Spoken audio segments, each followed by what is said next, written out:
Napakahilig niyo ba sa kape pero gustong-gusto niyo itong pagkakitaan? Nako, tara, wala na pa tumpik-tumpik pa dahil ngayong araw na ito ay tuturuan ko kayo kung paano gumawa ng 1-minute gelatin. Tara, simulan na natin. At kung mahilig kayo sa kape, ito yung pinaka-the best na pangnegosyo ngayon tag-init. So dito gagamit tayo ng agar-agar powder. Kung wala naman kayo nito, pwede tayong gumamit ng normal na gelatin powder. Doblehin nyo na lang yung amount. 2 tablespoon ng white sugar. 3 tablespoon ng instant coffee. At na ating 2 cups of water. Dito ay 1 cup lang muna. Haluin natin para matunaw yung mga ingredients. So ito ay hihintay lang natin ito na maluto or kumulo ng isang beses. At kapag nakikita na natin itong kumukulo, maghintay lang tayo ng mga 30 minutes. Okay, ipatayin na natin yung ating cooker. At since na ito ay quick and easy na gulaman, gagamit ako dito ng isang yelo. Okay, so ilagay na natin dito yung ating jelly. Yan, halu-haluin natin. Ayan, o diba? Ang bilis mag-form. Again guys, ito yung ating gulaman. Ayan, napagpahinga ko na yan ng mga 30 minutes kasi hindi talaga natin po pwedeng directly na ilagay yung kakaboilan ng ating gelatin dito sa ating yelo kasi malulusaw agad-agad ito at mahihirapan na mag-form yung ating jelly. Ang dami-dami ko na nga pala nabasang comment yung nakaraang nakagawa tayo ng buko pandan instant jelly din na katulad nitong paraan na ito ay ang gagawin na lang daw nila ay kahit naman hindi ilagay sa fridge ay magsaset naman ito. Yes, I agree kasi na-experience ko rin yan. Talagang iset mo na siya sa room temperature at kusa na siyang lalamig kahit mga 2 hours pa. Pero again, ito ay instant. 1 minute lang. Nakita nyo naman kung paano agad-agad itong nag-set sa ating bowl at hindi na tayo maghihiwa-hiwa. O, diba? Then, tanggalin na natin yung ating yelo. Ito ay pwede natin gamitin mamaya. 1 minute lang yan, ha? At ang susunod natin gagawin, magpakulo tayo dito ng ating tubig. Meron ako ditong mini sago at ang kakailangan lang muna natin ay haluin natin yung ating tubig. Maglalagay ako dito ng 100 grams. Again, haluin natin ito para iwas tiket. Ngayon, ay papakulo lang natin ito ng mga 12 minutes.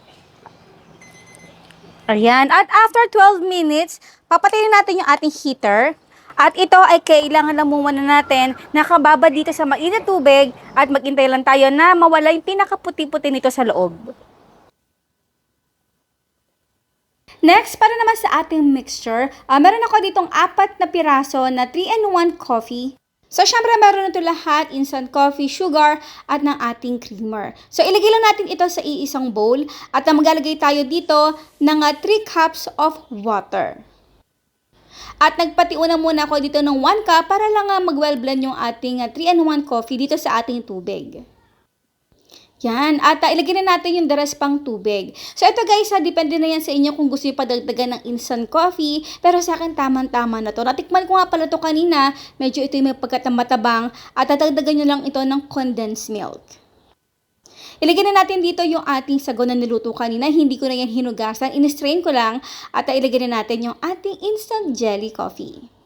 So ito guys, tamang-tama talaga to ngayon tag-init dahil especially sa mga nagtitinda ng mga gulaman. Ayan, hindi na tayo mag-iintay pa o mag-set pa ng ilang oras para lang makagawa tayo ng gulaman. So kakailanganin nyo lang talaga dito ng isang yelo. Para naman sa atin nalagyanan ay depende na yan sa inyo. Pwede gamamit ng plastic, ng pang ice candy or pang yelo. At ito naman, nagagamit tayo dito ng sa malamig pouch na ang dami nang tatanong sa akin kung saan ko ito nabili. Sa online lang po. Ayan, i-type nyo lang sa malamig pouch. Dito na ako maglalagay ng ating yelo. Itong technique na ito ay napakaganda talaga. Ang dami-dami kayong makakuha ng mga ideas dito, especially sa mga iba't ibang flavor. Pwede mga dragon fruit flavor, mango, at kahit ano pa. Last time, gumawa nga pala tayo ng buko pandan flavor. Mapapanood niyo yan dito sa Ang Sarap. Grabe. And now is done our coffee jelly with sago.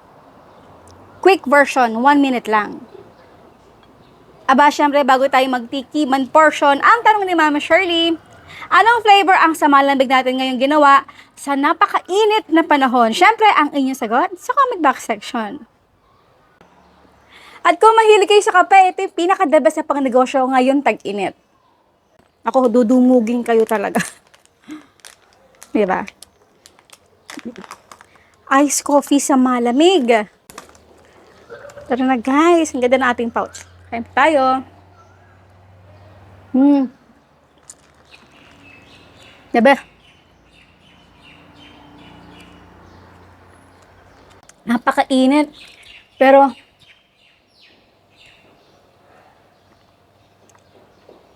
wala. Ang sarap ng kape, grabe.